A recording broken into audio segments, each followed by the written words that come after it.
Hey, I'm Samantha. And I'm Nicole, and you're listening to The Power of We. Each week, we will share with you our crazy journey of sobriety and success as a mother daughter. Our past is complicated, but it has made for two fascinating lives. We have healed together through love and strength, through mutual respect. We've created an unconditional bond. Our goal is to empower you, the audience, to be the best you can be. Together, we will share tips of motivation, mindful tools, and explore our guest journey so we can all win together. You are listening to The Power of We.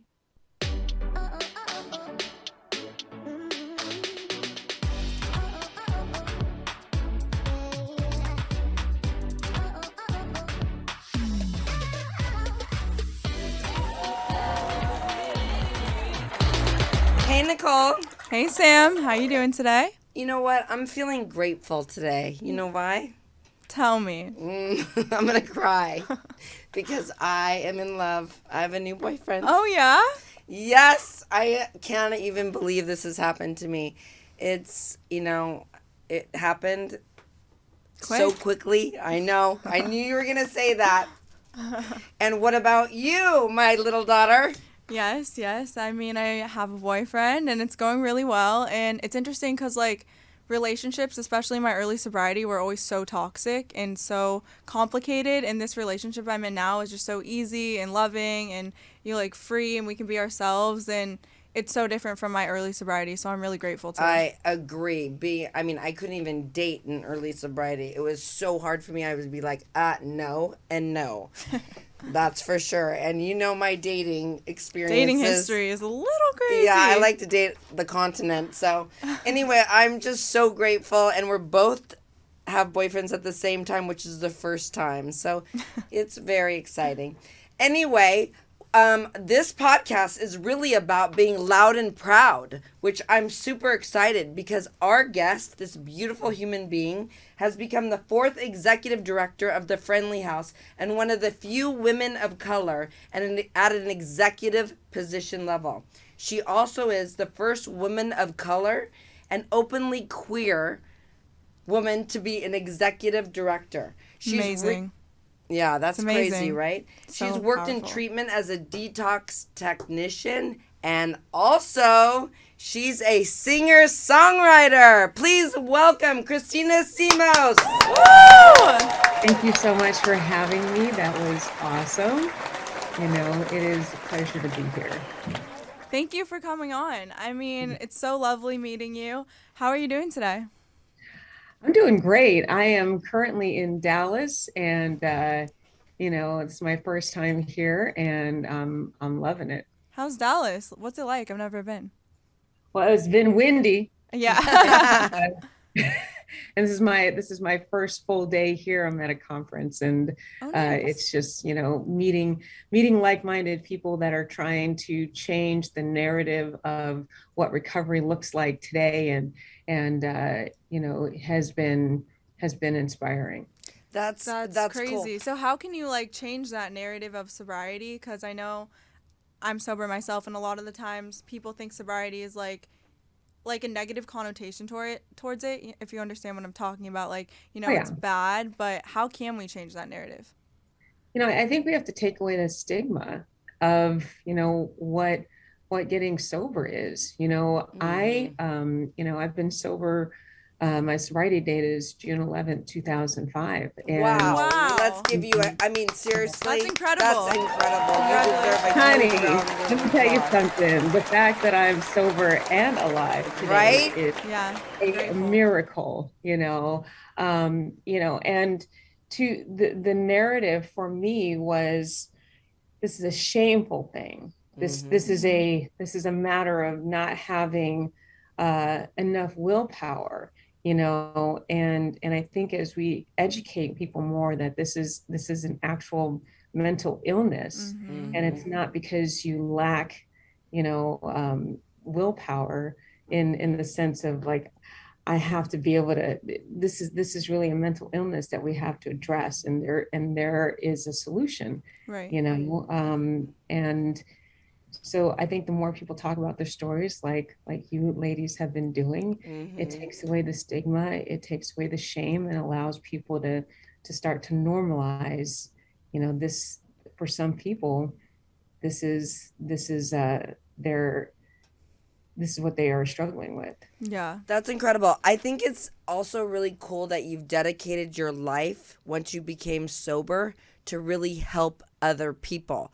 And I personally, we're personally in a program that, has shown us that it's not just about staying in ourself. It's about giving back.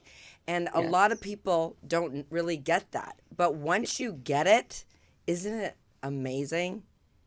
Yes, I think from the time that I was a kid, I've always wanted to help others. And then when I got sober, it was like I found my purpose to help somebody else find recovery, and to give, to try to give back what was so freely given to me. And the book talks about you can't, you have to give it away in order to keep. It sounds great, for some people they're like, huh? But it's true. Yeah. When I'm out there helping you, I'm not inside this crazy head of mine. Of course. And I find the deepest connection in being able to be of service to those that are in need. Yeah. So I did want to dive a little bit into your story and kind of know what it was like for you before you got sober, and how you, what was that point where you decided, or you just got sober? So I grew up in the disease, the family of alcoholism. My grandparents, both my grandfathers, suffered from alcoholism. My mom and dad, had issues with alcohol, and it ran pretty rampant in my family. And I was like, I'm never gonna be like them. Right. That's exactly how I felt. Never. I'm so much smarter. Right. And true. And so, for me, alcohol didn't show its ugly little head until I was midway through college. I very much controlled and managed everything in my life. That was kind of like my first drug of choice, was perfectionism and all that, and so, I would drink on the weekends. I'd only, and I would manage it hardcore. And then I had an internship at a newspaper, and everybody was smoking weed. And and I was like 24, and I said, well, I passed that point of where my mom, so I tried it, and that was a mistake. And then my drinking just took off. And I, again, it started I was a periodic, a binge. And then, I'd celebrate on the holidays, and then it was like every holiday, President's Day, St. Patty's Day, and all of a sudden I found myself drinking around the clock, like 24/7. And I didn't know how I got there.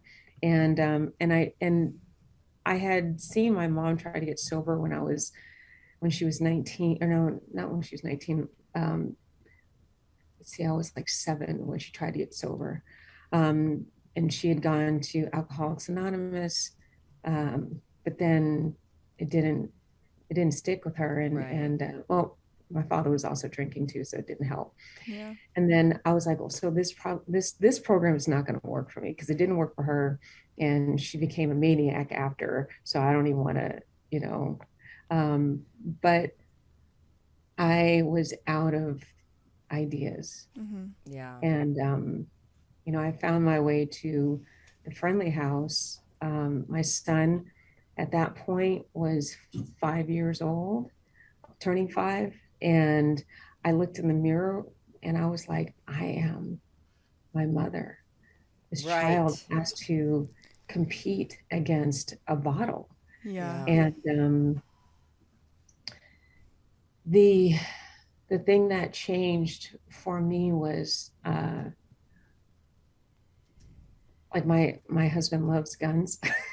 And so And so in a blackout, I had taken a gun and went into one of the bedrooms and closed the door, and my son and my husband are in the other room. Mm. And I tried Oh, to kill myself. I'm so sorry. And Sorry. the Wow. the grace, and I don't even it the only thing that I could say is it was God God. Yeah. that the gun didn't go off, you Wow. know, That's and God. but in a blackout, I hid that gun in the kitchen in the pots and pans where my son could have gotten a hold of it, Wow. Oh, you know, and it was just, you know, so demoralizing. Mm-hmm. yeah. And so I went to Dr. Phil because Dr. Phil was supposed to and you didn't tell me anything about the problem, but I mean that was my journey began. It was, you know, I had bottomed out and Mm. put my family, you know, in danger, and was killing somebody, was trying to kill somebody that you know, wasn't in my right state of mind. Right, Yeah. exactly. You weren't in your right state of mind, which is so important that people that are listening, when you drink, you are not in your right state of mind. Would she have done that if she wasn't drinking? I highly doubt it, right? No, So it's Yeah, no. really definitely not. important that, the listeners hear us when we're talking about this because, I personally did terrible things when I was drinking that make me cry to this day, right? Yes. Yeah. And would I have done that? Absolutely not. But you actually touched on a very special topic that I want to bring up, and that is college. This is so important that, everyone that's out there listening, seems to be a huge problem because we as parents send our kids off to college so they get the college experience. Mind you, I'm there and, her story just blew up. And Yeah. so many of these kids are just thinking they need to drink, drink, drink, drink. You don't. You don't, I think we have this culture that shows like drinking and doing drugs especially is so normalized in society. When you go to college, it's like the cool thing to fit in, and like if you don't drink, you're like honestly like weird. So it's like why not just take that one drink, and then if you do have a brain like mine and you are an alcoholic, that one drink turns to two drinks, turns to three drinks, turns to every single day, and then drugs every single day, and you can't stop. And then for me, like it ended up with me overdosing, right? Multiple times. So like really getting across that you don't have to drink to fit in, and like if you can be with yourself and like learn to be okay, you don't have to take that drink, right? Like there's so much more to life than numbing ourselves. Yes, yeah. and I wish, you know, for me, like college, all of a sudden, you know, especially towards the end, it just became, you know, an excuse. Right. Everybody's Mm-hmm. doing it, Exactly. so it's fine. Yeah, it's the You worst know, and then excuse. you find your lower companions who are Yep. messier than you, and you're like, well, at Right. least I'm not like that, Yeah. Yeah, you exactly. know? You're all hanging out together because you guys all want to get drink or Yeah. whatever. Yeah. So, what's it like now for you at Friendly House? It is, it's like full circle. Like I Really? literally crawled into the Friendly House. Yeah. And I mean, I was, I thought that I was broken beyond repair. You know, I couldn't take care of my son, and that was just Mm, devastating to me. I was like, Terrible. terrible. but my Yes. son, you know, and you know, my marriage, you know, it was it was not good. Yeah. Um, and you know, to come from that place of being broken, demoralized, I didn't know how I was ever going to find forgiveness for myself, healing, be able to repair these relationships. But, you know, but I knew if I took another drink that I would never be able to repair or recover, you Mm-hmm. know, and there was something inside of me, which again, I think is God, that, you know, said to give myself a chance because there was more in me. Yeah. And, you know, so, you know, doing, you know, I worked the 12 steps and I found this freedom and this joy. And, you know, today to be the executive director, Which congratulations, by the way. That's amazing. That's amazing. Yeah. I love that. I love, Yeah. powerful women that really take a stand and be loud and be proud.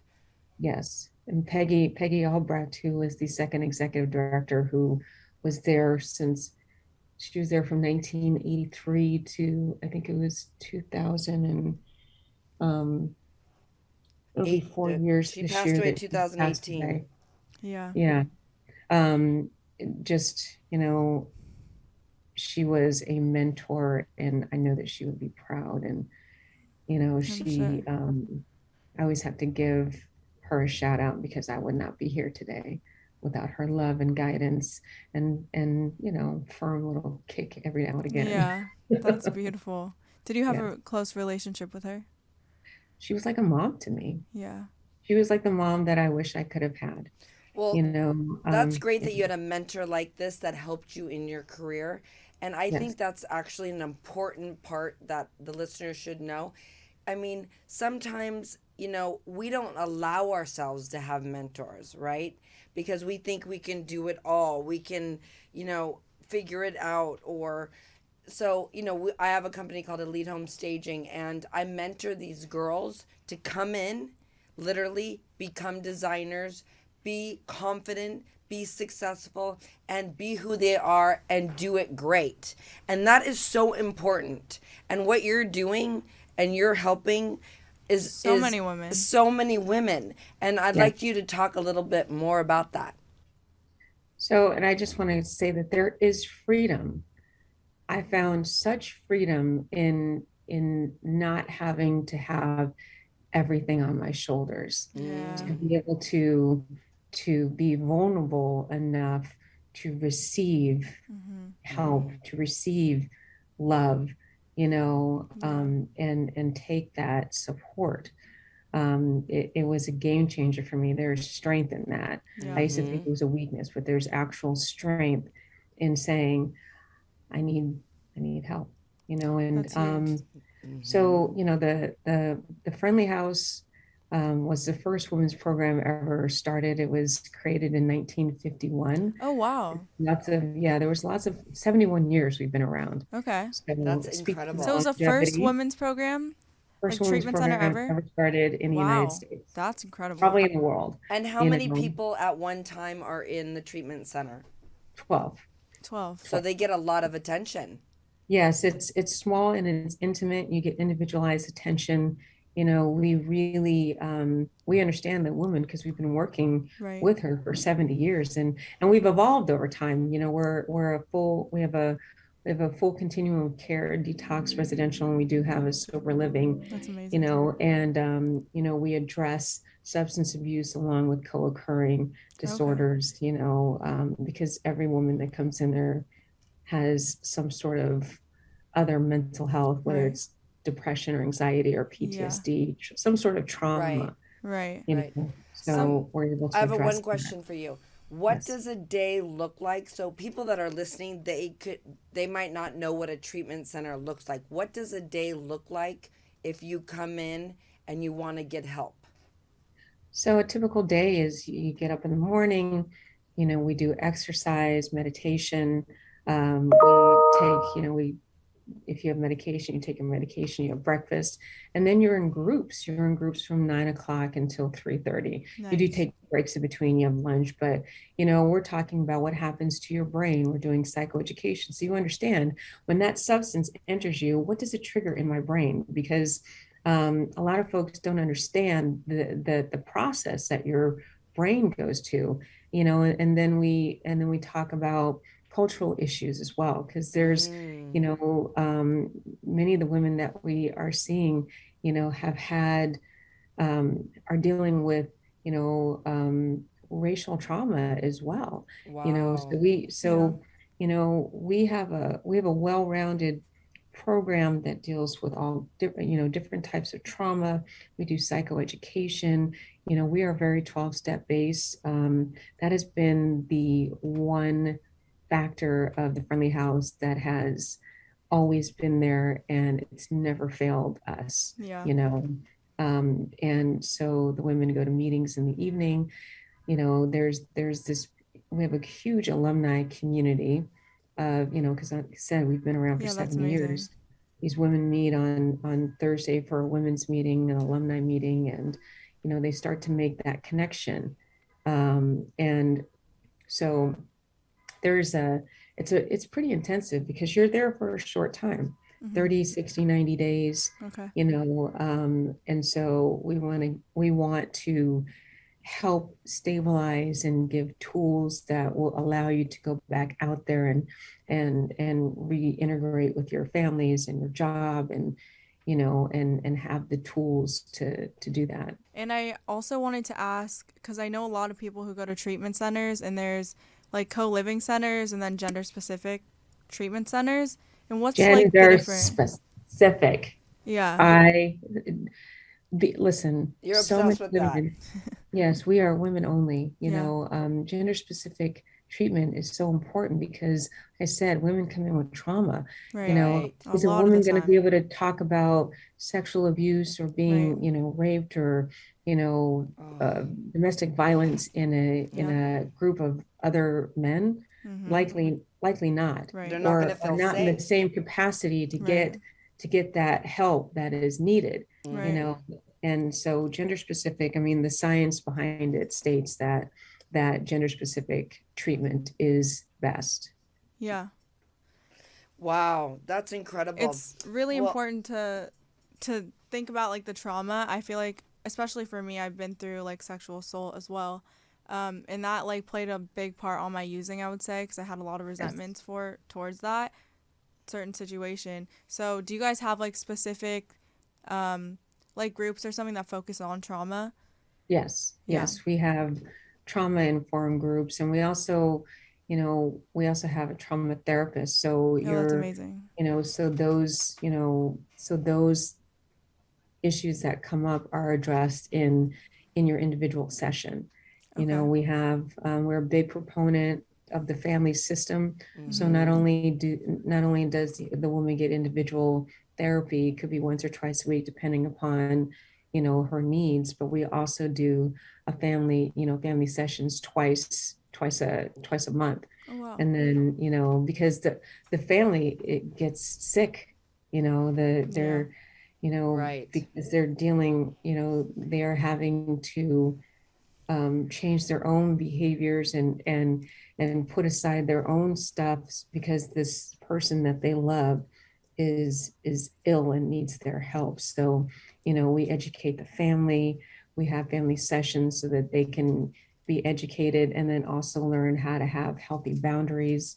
We're a big proponent of like Al-Anon or CODA or any of these programs that kind of help you detach with love. Right. Right. So that you don't get sick yourself. Right. Yeah, it's so important. I mean, I got sober first, and then my daughter got sober second, and then my son got sober third. So It's we're a amazing. sober family. And it's amazing. really important because of the trauma that happened. And actually, my son always makes fun of us and says, we're so normal now. we're not Weird, dancing right? on the tables taking shots anymore. Yeah. My mom and I used to Party. I used to party so hard. Yeah. I know. We have lots of stories. But it's what? That's our journey. I'm definitely not proud of some of the moments, but I know that this is why I've come here to go through that journey to learn. Do I feel guilty about some of the stuff? Absolutely. But I will tell you, like, I don't think we'd be on this podcast.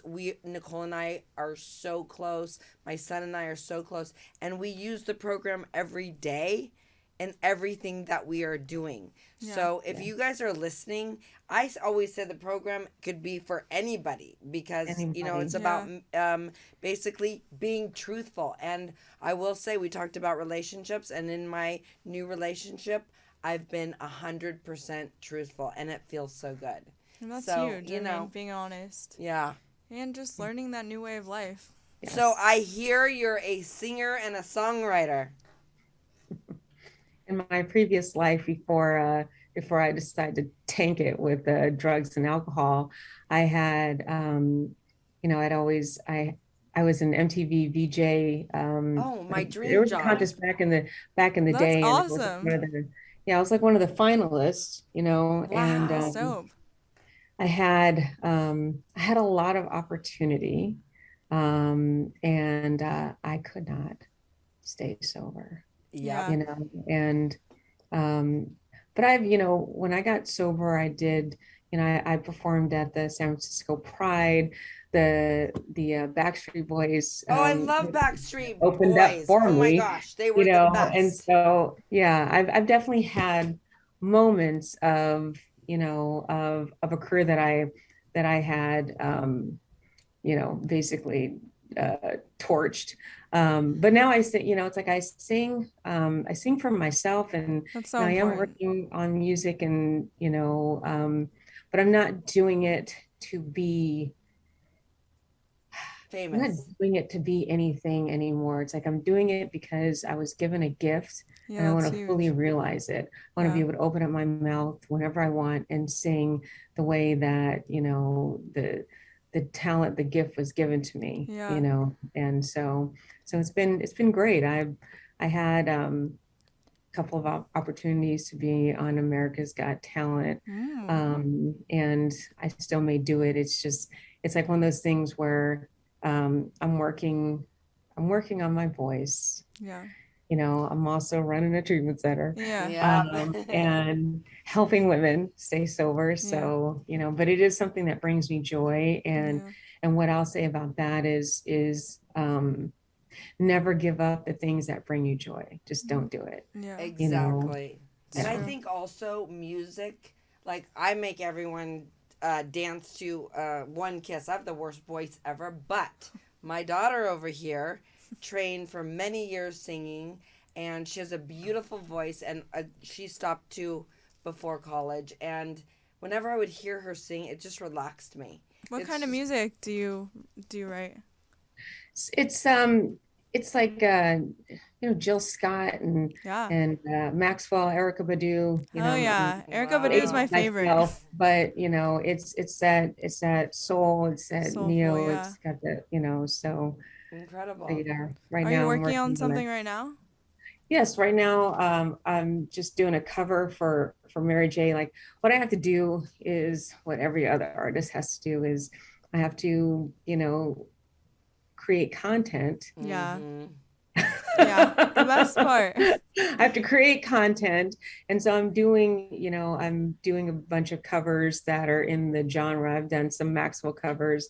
I'm working on a Mary J cover right now. Nice. Love, love, love. And so I'm building the content, and then I'll start writing music again. Well, you must have an Um, incredible voice if you can sing those artists because they are very, very talented. So we have Too to hear strong you. to you want me to Yes. sing that? Yes, Sing, go. please. Yeah. Turn it up. Turn All it right. up. Too strong for too long, and I can't be without you, baby.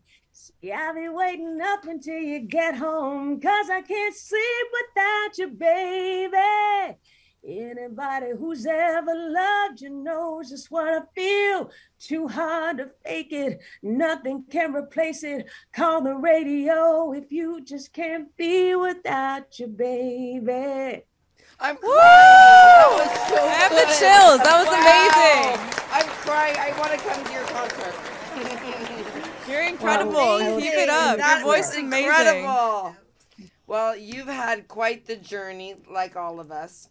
Yes. And are you working with Family House and anything coming out? Friendly. Yes, so the Friendly House, we have two amazing fundraisers that are coming up. One in July 16th at the Fonda Theater. Rosie O'Donnell is hosting a comedy fundraiser for us. And Fun. Amazing. Kathy Griffith is going to host, and we have a couple of other surprises, but that's happening, and that's super exciting. Rosie O'Donnell is an amazing woman, and I just And hilarious. yeah, I mean those two are powerhouses, Right? I want to go. yeah. And so we have that, and then we have our annual luncheon that's happening Saturday, November 19th. It's the largest West Coast, fundraiser for a treatment center, on the West Coast. So everybody flies in for this. We have a beautiful silent auction. We honor different folks in the industry that have been a part of, helping make the world a better place. And so that is, that one fundraiser pretty much keeps Friendly House going. And how can we get involved with that? So if you go to our website, www.friendlyhousela.org, there's information. You can donate if you'd like. There's information on there about when the next fundraiser is. Tickets don't go on sale yet for the fundraisers, but we can put you on our email list and make sure that when it does come around, that you would be informed. And listen, we're a nonprofit. Right. We help women such as yourself with get sober, and we try to keep our cost as minimal as possible. And the scholarships, the donations that we get from other people are crucial to keeping us afloat. And the 2 years of not having these fundraisers because of the pandemic was really, we stayed afloat, but I want to scholarship half of our beds. I want, when a woman calls or a family calls and says, I have this woman, she doesn't have resources, I want to be able to say, bring her in. Right. And so with the help of philanthropists, just regular people, doesn't matter how much the donation is, it all helps. Yeah, definitely. And we really want to help you. So we will definitely spread the word. Yes. We will definitely be there. We'll support 100%. I love that. You're a beautiful human being. We love having you on here. I mean, your story is amazing. And your voice, forget about Incredible. it. I'm in front row. I cannot wait. Well, thank you. I might do something at the comedy fundraiser. Oh, my God. I can't wait. So, again, will you just repeat to the audience how they get the tickets, where they go, to just be super specific so they can get there as well? So you go to our website, which is www.friendlyhousela.org, and you can sign up for our email newsletter. And when the tickets go on sale, you'll receive a blast. And if you just want to donate, it doesn't matter if it's $20, $10, I don't care. It all helps. Right now I'm really looking for scholarship money for our transitional living. What I would like to be able to do, live sober living, and our rent's between $1,500 and $2,500. I would like to be able to, provide more scholarship opportunities for, women that are trying to get on their feet that can't afford $1,000 or $1,500 to be able to supplement them for long-term recovery. Because the longer they stay in some sort of recovery, whether it's the sober living or some sort of transitional housing, the better. Yeah. Well, great. And what's the date of the event? So July 16th. Everyone remember, July 16th. Buy tickets. Be there. On the theater. It sounds like Saturday, it's going to be amazing. Yes. And then Saturday, November 19th is our huge luncheon at the Beverly Hilton Hotel. So it's fabulous. There's red carpet. There's a silent auction where people are always, it's hysterical to watch these people at the silent auction standing at the table, writing in numbers and I'm sure a lot of celebrities. It's great. That's good. And a lot of celebrities, I'm sure, will make it. Yes. That support your beautiful organization. Charity. This has been an exciting podcast. I love that you're all about your, sobriety, journey. Strength, and hope. I mean, you really are a prime example for how people can get sober and stay sober, and just like how beautiful life can get. Wouldn't you say like your life has gotten more beautiful than ever? Yes. And how much time do we have? Do I have time for a quick story or? Yes, please. Okay. So, my husband and I met in college, and he was the first person I did drugs with. Happens like that. And when I got sober, he did not get sober. And but my sponsor was like, if it ever, can you accept it if it stays this way? And he was like a binge drinker. Yeah. And then it got the binges became more. In about 9 years of sobriety, it was pretty consistently every day. And my son was, I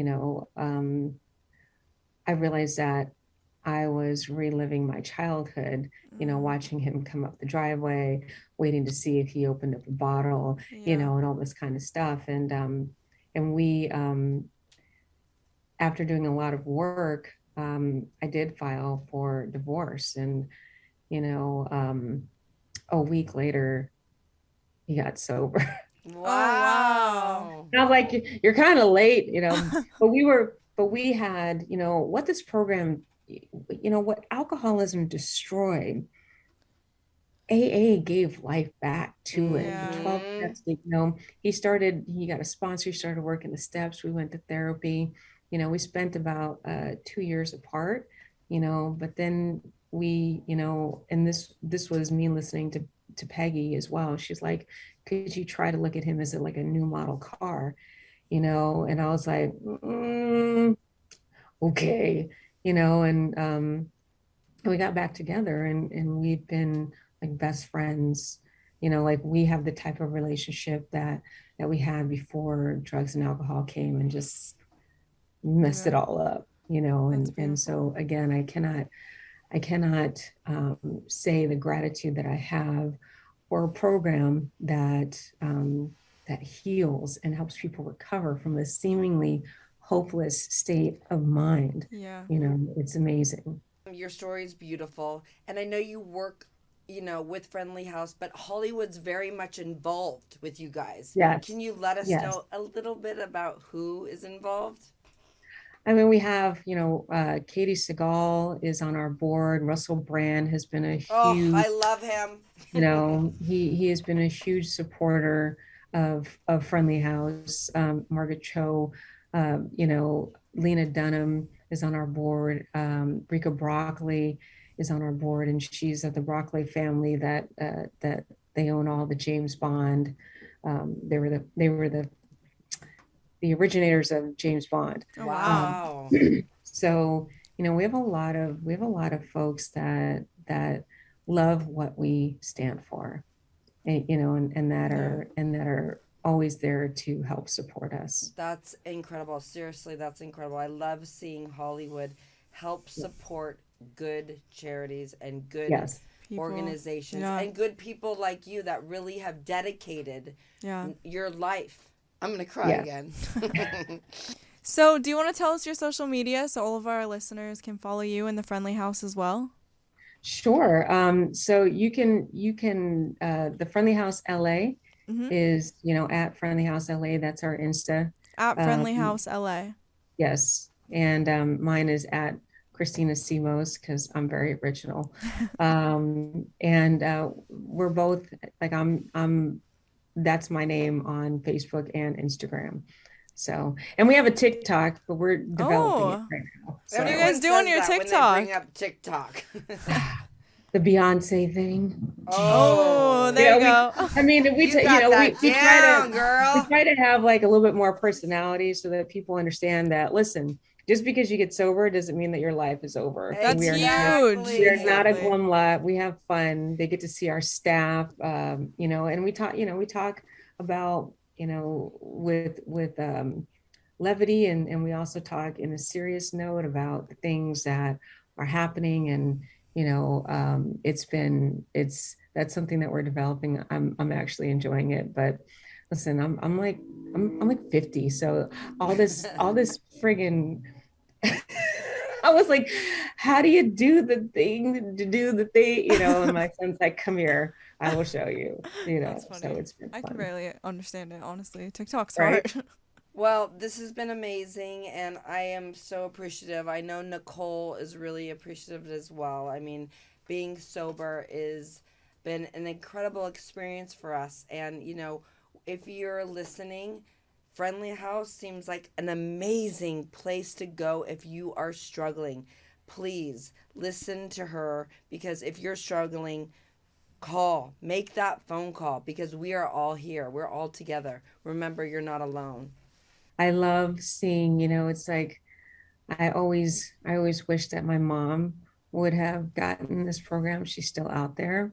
So when I see you and, Nicole and Samantha, when I see the two of you, it's inspiring. And I know that my son, if anything were ever to happen, he has a safe place to go to. And that's, Amen to that. Yeah. Right? Yes. Wow. Well, thank you so much. We also would like to thank Elite Home Staging for sponsoring this beautiful podcast. It has been an amazing, amazing time today. Right, Nicole? Yes, it's been so lovely having you here, and we do thank Elite Home Staging, our sponsor. And Friendly House seems like the most incredible place to go if you are struggling, if you need help. Again, like everyone says, like, reach out and life gets better, guys.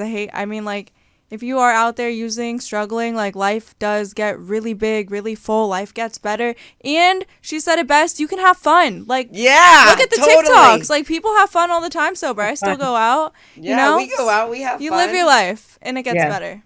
So remember, you got this. You got this. Awesome. The power of we.